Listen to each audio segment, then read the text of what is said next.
you're teaching your class using homeschool curriculum. Did you get any flack or feedback from that? So nobody actually knew what I was doing.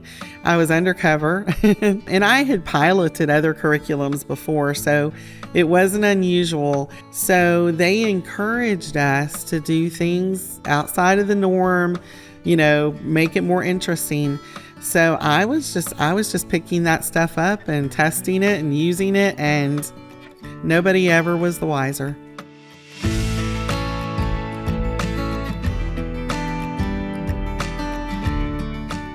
Hello, everyone, and welcome to the Zan Tyler podcast, where our goal is to help you thrive in your homeschool journey.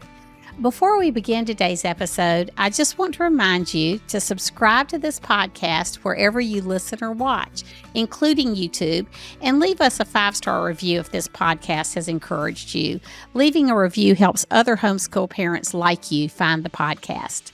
And as always, you can follow me on Instagram and Facebook for more content. I'm excited to have my dear friend Suzanne Nunn as our podcast guest today. Suzanne has a passion for homeschooling and for helping to equip others who want to homeschool their children. After 13 years of teaching in public and private school, serving as a peer mentor to new teachers, and co-writing several curriculum, Suzanne was called to begin a homeschooling journey with her own children. She has served the homeschooling community in various capacities, including local support groups, and is now serving as the chairman of the board for Florida Parent Educators Association and director of events for FPEA. So stay tuned. You don't want to miss this inspiring conversation with Suzanne. When my family started our homeschooling journey, there were so many decisions to make. But one of our best decisions was choosing to use BJU Press Homeschool.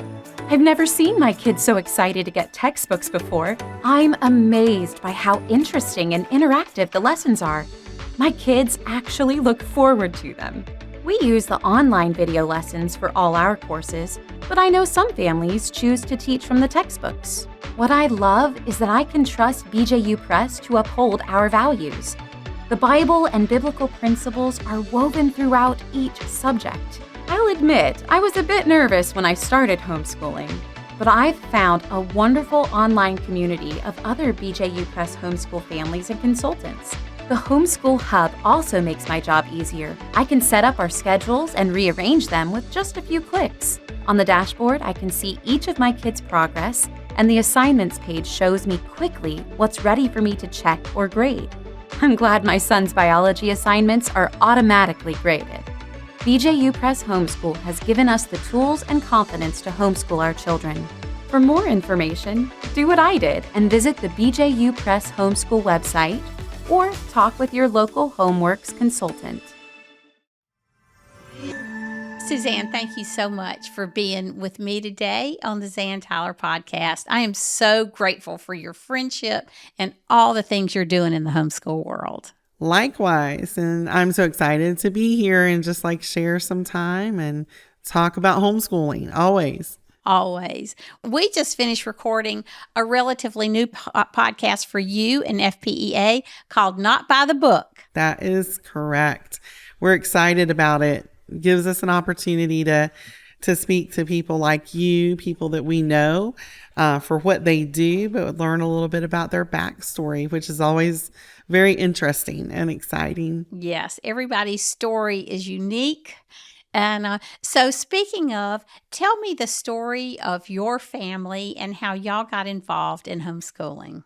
It's fun and a little odd. So I was a school teacher for 13 years, actually, before I started homeschooling. And my sister had one child, and she decided that she wanted to homeschool him.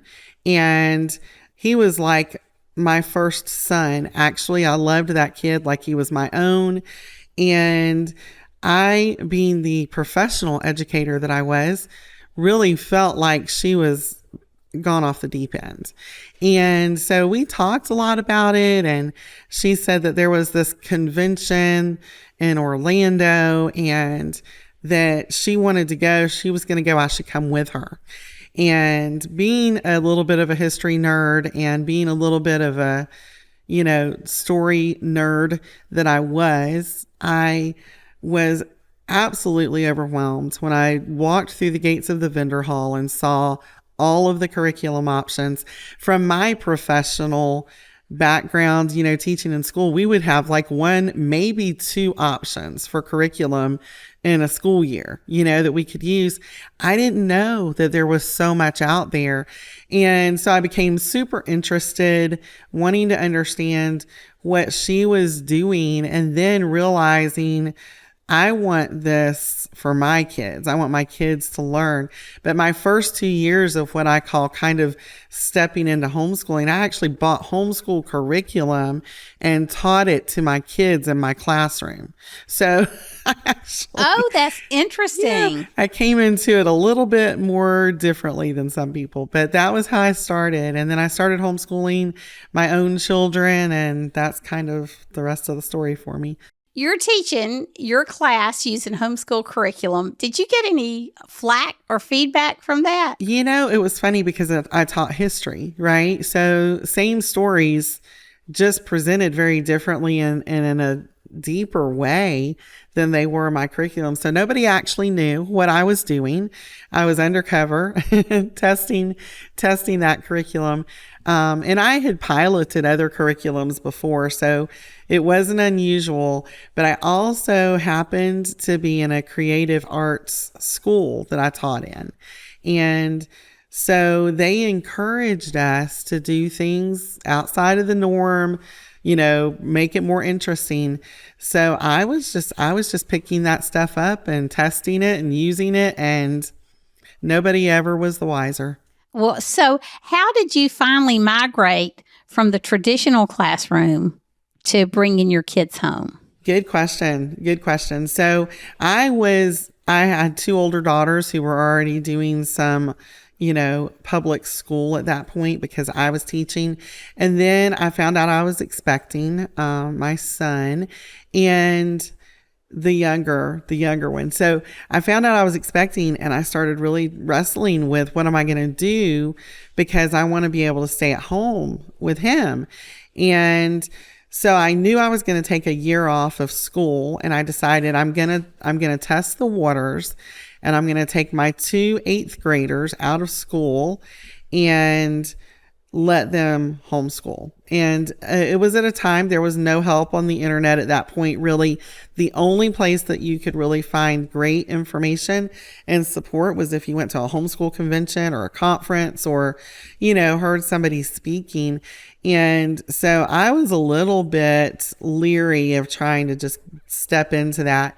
So the way that we did was a little awkward for us, and I was a failure the first year at doing it because I wanted to just bring school home more than learning how to navigate homeschooling. It was a flunky mess that year. So it really was. But then I had my son, and I just knew the time that I was at home with him, that it was going to have to look different. I didn't step out and decide to homeschool. I went back to school for the summer to get ready for the next year. I was putting him in daycare, and I was grieving that, just totally grieving it. And we got a new principal at the school, and he did the most politically incorrect thing. I told him, I said, I really need to take some more time off. My mom had, been struggling with my father's health, and I said, I need more time off. He basically told me, he said, you need to take some time and really pray about what you're supposed to do, because it may not be that this is where God wants you. God may want you at home. And I was like, what are you even saying to me? This isn't a public school scenario. But he was obviously a Christian. And I took that home, and I prayed about that and thought on that, and realized that moving forward, I was going to homeschool my kids. And so that's kind of how I got into that, and found a lot of support by attending FPEA, our homeschool convention here in Florida. And And that was where we landed, And for me, when I was teaching, I was the department head of my department and a peer mentor for teaching, for people coming in out of other career fields to teaching. And so it was only natural for me to think, when I started doing my homeschooling at home, where else can I connect to like serve in a different capacity? And so that was what I started doing. And so I started teaching my kids at home, but also serving in our local homeschool community group. Suzanne, what year was that? Do you remember? General idea. So it was probably about 2004. So there was quite a nice homeschooling community already in Florida, I'm assuming, that you could plug into. Absolutely. So definitely our state organization. The local homeschool groups were not so easy to plug into. Some of them were, the one I ended up serving in was actually very tight. You could only join the group if you showed up on one day out of the year when they were having a special mandatory meeting, is what it was called. And that was how you could get into that community of people. And it was just hard. It was like every year we were like on vacation, or it happened at the wrong time for a couple of years. But eventually we got connected. So now tell me about homeschooling Ethan and Natalie Grace, and when you moved into your role as the chairman of the board at FPEA, and that stands for Florida Parent Educators Association. That's right. Okay. That's right. Well, I was homeschooling. Like I said, I had my older daughters who were, significantly a number of years older than my last two children. So they were in middle and high school, and I started with them. They did some online homeschool curriculum, and they finished out their high school years kind of split between doing some homeschool online curriculum and then going to their public school to participate in band and orchestra and things like that. So we still kind of had our foot there. And I was starting with Ethan, and I can remember one day I was really struggling because I just felt like, he's not picking up some of the things for me that I felt like he needed to in reading and such as that. But I knew that he was, really intelligent about all of the things. But I was like, what am I doing wrong? And as a teacher, I was so frustrated, but I had only taught middle and high school. So I'm failing at kindergarten, right? I was just like, what am I going to do? But I remember I was walking over to my bookcase, and I was looking at some books, looking for something to read to him. And I found a book that I had on my bookcase from my father that was a Billy Graham book. And the thought came into my mind, Billy Graham had a mom, and his mom did what needed to be done to raise him to be Billy Graham. So I decided at that moment in time, with that, light bulb that went off, I've got to do what's best for my kids, and however that looks, whatever that's going to be, God has a box for them to fit into one day, but I'm not putting them in the box. I'm going to give them the best education I can give them for them. So I guess that's probably where I started, really trying to study my kids and what their passions were, what their, interests were, and felt like this is the directions that we're going to move in. And I can't tell you the number of times, that I was hit with questions about what math curriculum and what this and, what classes are you taking this year? And I can remember when Ethan kind of was moving into the middle school realm, that era, that he was still spending hours studying scripture and the Bible. He wanted to read books that, pastors had written on different books in the Bible. And he would be in his room and his floor with all this open and highlighting it and going through all the things. And I didn't have the heart to go in there and say, okay, it's time to do algebra. It's like, no, if he's studying God's word, this is where he needs to be. So I kind of took that mindset, and I can remember telling one of my actually really good friends that we were doing Bible and theology that year. And she was like, "Oh, we don't have time for that." And it just kind of like, they went to our church, they were Christians. And she said, "Well, I mean, they do their own devotion, but we have to do all the other classes that we have to get done for college." And there was this push, for college. And I'm sitting there and I'm thinking, this is not, but I found more people would say those types of things to me and be a little bit shocked. Like, why aren't you doing this? Why aren't they dual enrolled? Well, their interests lie elsewhere, So that was I was not the normal mom in our circles with that, but I believed in it. So we just kept pushing through. I love that, not the normal mom. And really, when each of us are studying our children, we were just talking about this on your podcast, when we're becoming students of our children and figuring out how they learn best and those passions that drive them, that's when we can really customize an education for them that's wow, that is for them, for the way God made them, the way God bent them. And Ethan's always wanted to be a pastor. Not actually, so it was funny because with him specifically, he was young and he would be in his Sunday school classes and everybody would every teacher I think that he ever had in Sunday school would walk out and say, he's going to be a preacher one day. And I was like, yeah, my dad was a pastor. So it's like, this is good. Yes, he loves the Bible, but he actually went through a period of his life where he had a real strong bent and passion for learning about politics and learning about, protecting freedoms and legislation. And he really was very vested in that. And so I think that through some of his high school years, I would have said he could end up going either way. God will either use him in the political realm or he'll use him in ministry. And, whichever that is, or both at the same time. Yes. Yeah. Yeah. And the tools that he's gained through being exposed to whatever it was at that moment, it was like, I would always go back to, there's that box that God's created for you.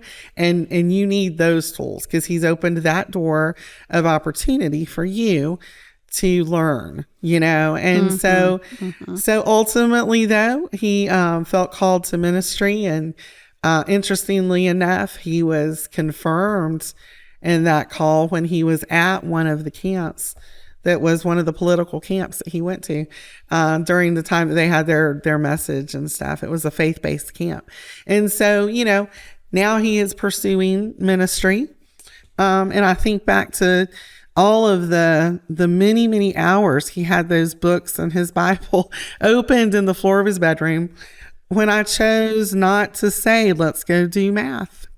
It's interesting. I know you've probably read John Taylor Gatto too, but he was the New York State Teacher of the Year back in the 90s, I want to say. And he resigned later in the Wall Street Journal saying he could no longer be part of a profession that he felt like was harming children. Those were his words. Right. And one of the things he talked about so much is that the beauty of homeschooling is being able to start a task or start a study and then not be interrupted by a bell. He called it, we don't have to go from bell to bell and cell to cell. Yeah, and, there's so much freedom. It doesn't mean you never do math, but it means there's so much freedom in those days where your kids are just absorbed in some pursuit that they love. And in Ethan's case, just the Word of God, that's pretty amazing. Yeah, yeah. Absolutely. And it, has fleshed out. And I feel like that was something that God was using in his life and preparing, him for. And, the story is much the same, for my daughter who is younger than him, and Natalie Grace and she got to grow up, behind him. I got to test some of those waters with him. But I was more convinced, when she came along that God was going to show us, what she needed. So, and there's some really cool stories with her too. So tell us how you began to see the loves and interests that Natalie had. Well, so one of the stories that I find most interesting about her, she is very compassionate. She has a heart to want to love on people. And so we were traveling through a season. My sister developed cancer, and we would weekly travel to Georgia from our home in Florida to be with her. And I was trying to navigate homeschooling in that time because my kids were both still pretty young. And we were on the road. Like, I literally was on the road so much. And, so we were taking it along with us. And, Ethan's science kind of got curved that year to be, let's study a little bit about what tumors are. How do they develop in your body? Yeah. So we were learning as we would go. And Natalie Grace was still a little bit younger, and she was she loved to color. And so I was busy about just trying to keep her focused on staying occupied for hours and hours in the hospital. And so it was funny because it was kind of the time that the adult type of coloring books were coming out, becoming popular. I remember that, yeah. And it was a little bit more detailed and intricate coloring. And I was going to pick up some for my sister who was working to recover from a surgery and just was going to have to sit for hours. And so we're looking at them, and Natalie Grace is like, I want one of those. And I'm like, that's a little bit expensive, because they were like $20 a piece. Yes, that's I was like, right. That's a little expensive, and I don't know that you will finish those pictures. Can't we just stick with the children's coloring books? And so I finally just didn't have the heart to say no to her, so I got her a book. She colored through and did her thing. And during that same time, I recognized that there was a lady who was writing books that were these journals that were focused on all of this interesting coloring and journaling of what kids were learning. I couldn't find out who she was, though. And I ended up at a conference. I was doing a table for FPEA. Ended up at a conference, and I saw the wall of this booth filled with all of her books. And so I went to the person I'm asking. I got to know them, and the lady who had authored these books had studied dyslexia and the struggles that, she had personally, and had developed these things, and found out that by doing the intricate, detailed coloring, that it was helping to rewire a child's brain so that they didn't struggle so much with dyslexia. And I really felt like that was a moment when I could look at her life and just, realize that God was showing me, if I listened, right, the things that they needed. So she continued to color. She continued to be very artistic, had no interest in doing any of the things Ethan was doing in life, like acting and all the political camps. She would make me promise, Mom, don't ever make me do this, please. And then all of a sudden, switched in her. Yes. Switch flipped for sure. All of a sudden she comes out of her shell, and she wants to sing and act and do all of the things and just kind of take the world by storm. So, we were in a community where they could. So she started working on music and developing her acting talents and dancing, a little bit of everything. And now she's very involved in musical theater and acting. And she'll be a senior this next year. And it's crazy to think about that. But, her heart is leaning in the same directions, like, ministry and very service oriented, but also has a passion for what policy is being put in place for our families. So I'm not sure exactly where we're going to land yet. I've watched you over the years, and when your child has an interest, it's not always like taking a cord and plugging it into an electrical socket, because sometimes there's just nothing there that is going to fuel that passion. And I've seen you do things for Natalie Grace, like start your own drama troupe for a while, or drive across the state for her to be able to be in production. So you have really, you have put your heart and your back into providing those opportunities for your kids. Yeah. And that's so important. I think, though, it goes to show that when God, gives you a desire in your heart, He'll provide the place. And sometimes what you work through to get there is building character. It's building, a toolkit for how to do things. I don't doubt that either one of my kids will, at some point, create some kind of organization of sorts themselves, because they've learned how.